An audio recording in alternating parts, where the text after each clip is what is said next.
Welcome back to UNX Fast Forward, your daily dose of everything ninja. I'm Ethan Swanson. And I'm Chris Ganji. A huge thanks to Mike Salenzi for filling in for me for the holidays. Thanks, Mike. Thanks, Mike. But now I'm back and better than ever, and we're jumping into Warrior Jungle, our last open qualifier for the second major. That's right. So we got 3 spots for men, 3 spots for women, making their way to the second major event. All the other spots are locked in except for the people who are going to be coming from this qualifier. Yeah, and we have a stacked field competing in the major so far, and we're going to get our next top 3 to join them. Right, and so you can watch all of it this Saturday at unxnow.com. But for right now, let's take a look at our course preview, starting with the first obstacle, the Knuckles Curve, similar to the Sonic Curve, but Knuckles and Sonic, so BOSU balls to steps to the landing pad.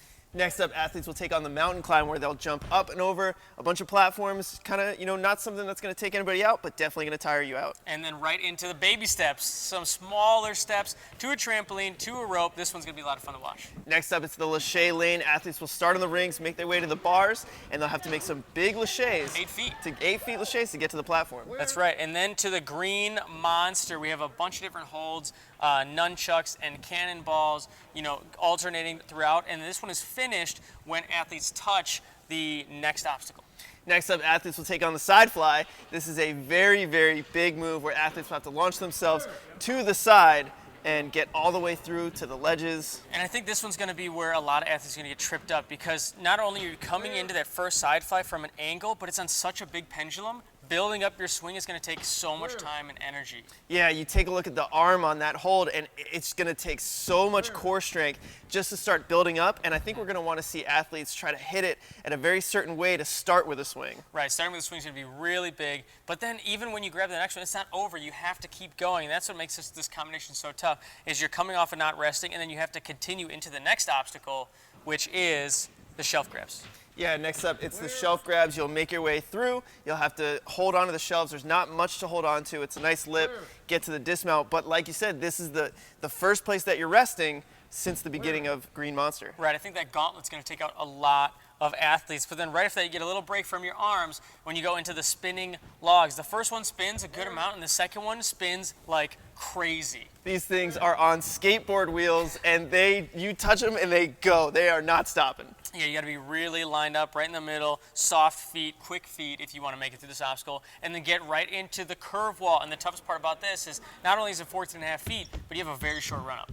Very short run-up. Athletes will have to give everything they've got to get up that wall, and then next up they're moving on to the ladder transfer, which they'll have to take the bar over to the other side. Right, take it to the other side. This one's completed when they touch the nunchucks, and that starts the UFOs. Nunchucks to a medium-sized UFO, to a small UFO, and then to the canop hold, the spin cross, and that one if you grab one side, it's gonna spin freely, so you have to get both hands on both sides at the same time, and then hit that buzzer. Yeah, Drew Canop, the mastermind behind this course, that is his obstacle. And that last obstacle, you've got to be so precise with your hands. See, that's the thing. I think this course is going to be, it's a really fast course. And then at that point, you're going to be fighting fatigue. And it's going to be, when you get fatigued, your hands, you lose a little bit of dexterity. And if you're off on those UFOs a little bit, then you're going to be completely done. Over. Yeah. Game over, yeah. And so it's a 3-minute time limit for this course. It's one of the faster courses we've had for an open qualifier. 3 minutes for that many obstacles, that is a lot, especially that big gauntlet right in the middle. But 3 minutes, especially when we talk about the last obstacle, those UFOs, I can't stress enough how difficult those are. Some UFOs have a base that comes up and like a hook that's above the UFO, and so it makes it actually a little bit more stable. These UFOs, the base is inside the UFO, so that means you touch it, it's going to wobble way more. It means you have to be even that more precise on the UFO grab. Yeah, you got to be really precise, and like we said, with a 3-minute time limit, we are going to have to see athletes make some shortcuts, do whatever they can, and one thing I'm looking for is the laches. Will we see some athletes connect those 8-foot laches? I think yes. I think we will, but let's take a look at who's competing here at Warrior Jungle. Right, and starting off on the women's side, we have Kylie Hughes sitting in first place in our UNX season right now, so she's already qualified for that second major, but, she wants to sharpen her knives, before that competition. Yeah, Kylie Hughes, our youngest UNX major competitor. She was 13 years old at the time. Unbelievable, and sitting in first place. But, we've got some tough competitors. Jessie Lebrec is going to be competing. Talk about tough competitors. Jessie Lebrec, yeah. And once again, already qualified for the second major. So Jessie's going to be running with no nerves, and she's such a powerful athlete.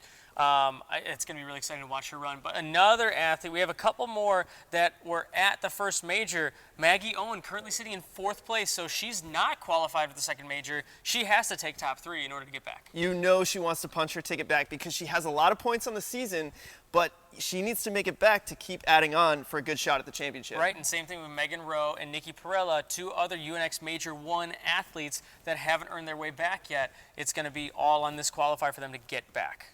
Yeah, and then we've got some other veterans, Sarah Heeson, Brittany Holterman, some really strong women competitors in this field. Yeah, obstacle veterans. I mean, they've competed in so many different competitions, you know, big time, little time, local competitions, all over the place. So they have the experience, and they're very strong athletes. I'd expect them to do really well.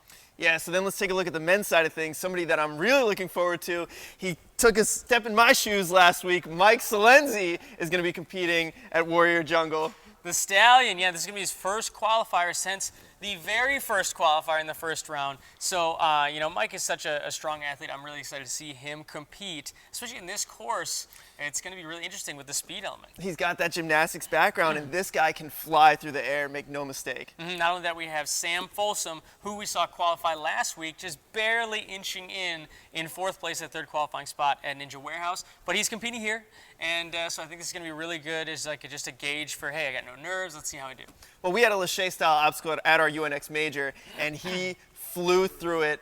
One of the faster competitors we saw. And that was way harder than just an 8-foot Lachey, but... And yeah, he's got the 8-foot Lachey's, the side fly. This is a course built for Sam Folsom. Yeah, and I mean, these 2 next athletes, I feel like this is built for them too.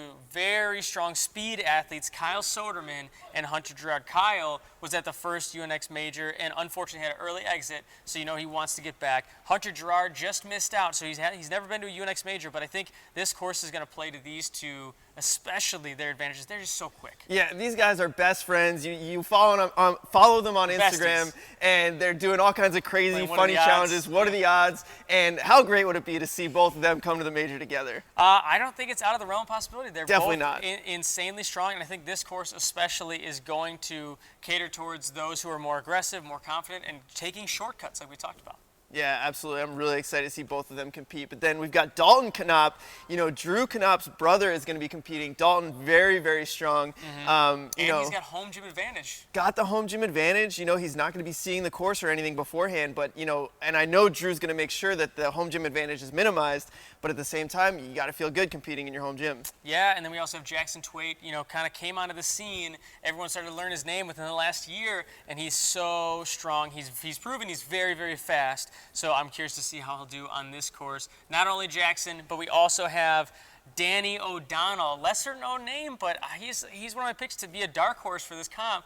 UNAA World Finals in the amateur division, took 1st place. Yeah, and then we've got Kaya Alexander, who is from the southeast region, you know, coming up, trying to earn that spot. I mean, there's a lot of really good competitors. You look at so many of these guys, and you could say, you know, making our top 3 predictions is going to be very, very hard. Well, we're going to have to do it, and that's tomorrow on UNX Fast Forward, so make sure you guys join us tomorrow. Hear who our top 3 are on the men's side and the women's side, and we're going to get a sneak peek of Kyle Soderman's run, actually. Oh. Very nice. Yeah, it is very nice.